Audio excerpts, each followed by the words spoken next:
કેમ છો બધા? હજી જામુનની સિઝન જાય એ પહેલાં એક વખત આ સિરપ બનાવી લેજો. આપણે જામુનનું શરબત કે સિરપ તમે જે કહો એ બનાવવાના છીએ. એના માટે શું કર્યું છે, જામુન જે હોય ને, એટલે કે આપણે રાવણા ગુજરાતીમાં કહીએ, એને આવી રીતે ઉપરથી કાઢી લીધા છે, અને જે બિયા હોય ને, જે સીડ્સ, એને થોડુંક પાણી નાખી દીધું છે. એની અંદર પણ પલ્પ હોય. હવે શું કરવાનું, જ્યાં એની અંદર 1 ગ્લાસથી નાનો 1 ગ્લાસ પાણી નાખેલું છે, અને એને આવી રીતે હાથેથી મેશ કરી લેવાનું, એટલે એનો પલ્પ છે ને એ આવી જાય. મેશ કરી લીધો છે. હવે આ પલ્પને ગાળી લેશું. હવે હું આ જે જામુનના કટકા છે એની સાથે જ પલ્પ મિક્સ કરીશ, કારણ કે આપણે ગ્રાઇન્ડ કરવામાં એનું થોડુંક આપણે પાણી જોશે. એટલે આપણે આની અંદર જ બધું જે પલ્પ, જે પાણી છે ને એ બધું લઈ લેશું. બહુ આપણે દબાવશું નહીં, બસ હલકા હાથે પલ્પ આપણું જે છે નીકળી જશે, અને આપણને મેક્સિમમ આપણે જામુનનો અર્ક આપણને મળી જશે.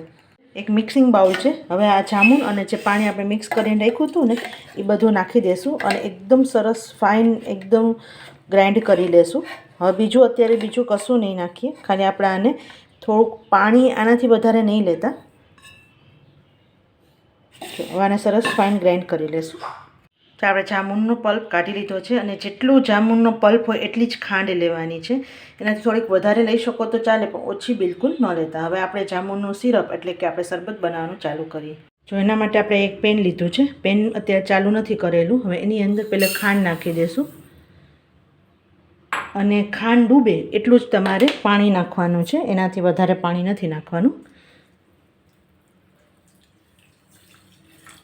જો ખાંડ ડૂબે એટલું પાણી નાખેલું છે, ને હવે આપણે ગેસ ચાલુ કરી દઈશું, અને ખાંડ ઓગળે ત્યાં સુધી એને કૂક કરવાનું છે. જો આપણી ખાંડ ઓગળવા માંડી છે ને, હલાવી લેશું. હવે કોઈપણ જાતનું તમે શરબત, બધા શરબત તમે ઘરે બનાવી શકો, પણ હરેક શરબતની જુદી જુદી થોડીક મેથડ જુદી હોય. આના પહેલાં આપણા યુટ્યુબ ચેનલ ઉપર આદુ ફુદીના લીંબુનું શરબત મૂકેલું છે, એ પણ જોઈ લો, બહુ જ યુનિક છે. એવા શરબત, અમુક શરબત તમને બજારમાં ક્યાંય જોવા જ નહીં મળે. અને પ્લસ ઘરે શરબત બનાવવાનો એ ફાયદો છે કે તમે નેચરલ ઇન્ગ્રીડિયન્ટ્સથી બનાવો છો. કોઈ ફૂડ કલર યુઝ નથી કરતા, કોઈ એસન્સ યુઝ નથી કરતા, કોઈ પ્રિઝર્વેટિવ યુઝ નથી કરતા.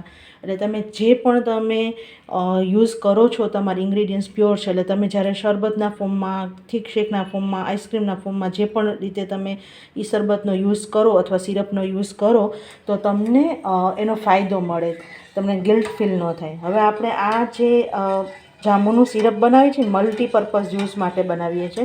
એમાંથી તમે શરબત તો બનાવી શકો. આ પલ્પમાંથી તમે આઈસ્ક્રીમ બનાવવું હોય, એટલે આઈસ્ક્રીમનો બેઝ બનાવીને તમે જાંબુનો પલ્પ નાખી શકો, અથવા થીક શેક બનાવી શકો. એટલે આપણે મલ્ટીપર્પઝ યુઝ માટે આ બનાવીએ છીએ. એટલે ખાંડ પહેલે સંપૂર્ણપણે ઓગળવા દેજો. જો તમારી ખાંડ ઓગળી જાય ને, એટલે તમારે હવે આ પલ્પ નાખી દેવાનો છે. આ પલ્પ ખાંડ ઓગળી જાય એટલે તરત જ નાખી દેવાનો છે. હવે આ આખું આપણું વરસ શરબત રહેશે. બજારમાં જ્યારે શરબત હોય ને, એનું મેક્સિમમ તમારે જોજો 3 થી 4 જ મહિના એની ડ્યુરેશન હશે, એનું એક્સપાયરી ડેટ રહી જશે. આ ઘરે બનાવેલું હોય ને, હવે ઘરે બનાવેલામાં પણ તમારે આખું વરસ સાચવવા માટે નાની નાની વસ્તુ ફોલો કરવી પડશે, કારણ કે આ ફ્રેશ વસ્તુ હોય એ તમે એને સરખું કૂક ન કરો એટલે એ બગડી જાય. હવે ખાંડ ઓગળે એટલે તરત જ આને પલ્પને નાખી દેવાનું છે, અને બધું ચલાવવાનું છે. હવે ત્યાં સુધી કૂક કરવાનું છે જ્યાં સુધી તમારી આ જે સુગર સિરપ કહીએ એ ચીકણી ન થાય. હવે કોઈ પણ રીતે કોઈ પણ શરબતમાં આ એક વસ્તુ બધા શરબતમાં ફોલો કરજો કે કોઈપણ શરબતનું જ્યારે તમે સિરપ બનાવો એની અંદર તાર ન કરવાની, એક પણ જાતના તાર ન કરવાના. જો તમે તાર કરો એટલે એ ઠંડુ થાય, પછી તમે જો બહાર પણ રાખો અથવા તમે ફ્રીઝમાં રાખો, એટલે એ તમે જામી જશે, ક્રિસ્ટલ ફોર્મમાં થઈ જશે. બીજું કે ચીકણી થાય એટલે કે 2-3 ઉભરા આવે, ધીમે ધીમે ધીમે ધીમે જે કૂક થશે, 2-3 ઉભરા આવશે, પછી તમારે ચેક કરવાના હાથમાં, આમ ચીકણી જેવી લાગે ને, ગમ જેવી, એટલે ગમથી થોડીક ઓછી ચીકણી લાગે ને ત્યાં સુધી કૂક કરવાનું છે. નાની નાની વસ્તુનું ધ્યાન રાખવાનું. અને છેલ્લે એક ઇન્ગ્રીડિયન્ટ્સ ફાઇનલી નાખશું, જેના હિસાબે તમારું સુગર સિરપ કોઈ પણ સંજોગોમાં તમે બહાર રાખો કે ફ્રીઝમાં રાખો ક્રિસ્ટલાઇઝ ન થાય. અને મીડિયમ હીટ ઉપર આને કૂક કરવાનું છે, બહુ ફાસ્ટ ગેસ ઉપર નહીં કરતા. ધીમે ધીમે આ તમે જોજો, જેમ જેમ કૂક થશે ને એનો કલર થોડોક હજી ડાર્ક થઈ જશે અને પ્યોર નેચરલ કલર. આના પર આપણે જામુન શોર્ટ્સ પણ બનાવેલો છે, એટલે જામુનની સિઝન હોય 2 વસ્તુ બનાવી લેજો, તમારે આખું વર્ષ કામ આવશે. હવે જુદા જુદા તમે શરબત ઘરે બનાવી લો અને તમારે 4-5 શરબત તમારે સિઝન પ્રમાણે બનાવેલા હોય તો બહુ જ તમને એવા શરબત જે ક્યાંય બજારમાં ન મળતા હોય, તમારા ઘરે ગેસ્ટ આવે તમને એને પણ તમે સરપ્રાઈઝ તમે અને તમે નવું આપી શકો. જો પહેલો ઉભરો આવવા માંડ્યો છે, પણ હજી 3-4 ઉભરા આવવા દેવાના, સરખું કૂક થવા દેવાનું, કારણ કે જો હજી આ એકદમ પાણી જેવું છે. હજી આપણે એને કૂક થશે એટલે એનો કલર પણ ચેન્જ થઈ જશે, એની થિકનેસ થોડીક ચેન્જ થઈ જશે.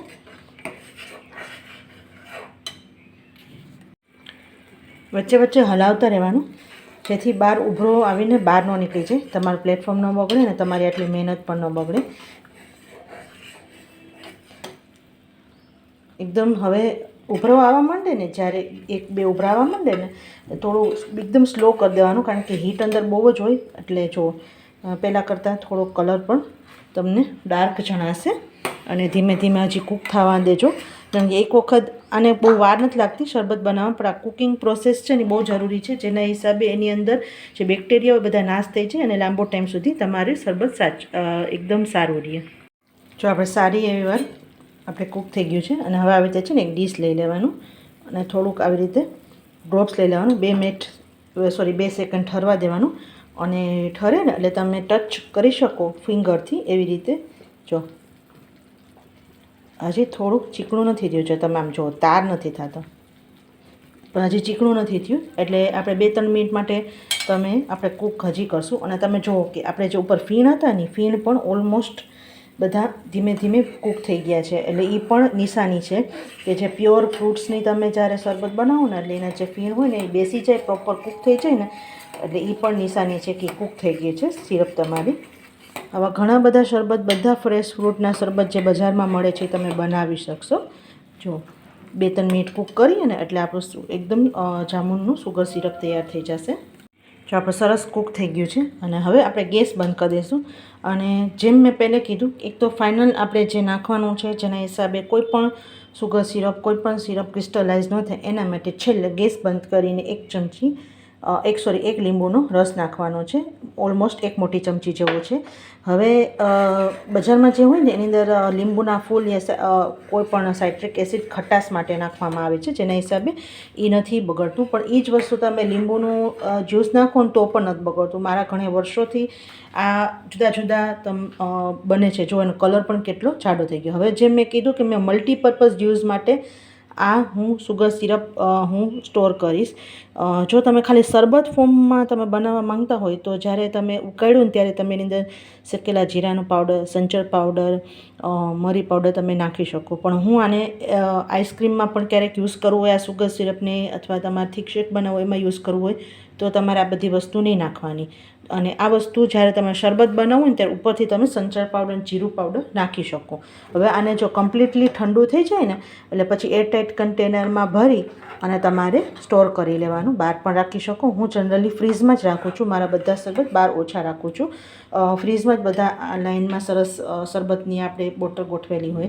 અને જ્યારે તમારે સોડા સાથે, પાણી સાથે, જેમ મેં પહેલે કીધું મલ્ટીપર્પઝ યુઝ સાથે તમે યુઝ કરી શકો. હવે જાંબુનું સિઝન ન જાય એ પહેલાં એક વખત આ શરબત બનાવી લેજો. મારી રેસીપી ગમી હોય તો લાઇક, શેર અને સબસ્ક્રાઈબ કરવાનું ભૂલતા નહીં. સાથે બેલ આઇકન દબાવી દેજો, જેથી આવનારા બધા વિડીયોની નોટિફિકેશન તમને મળતી રહે. આવજો.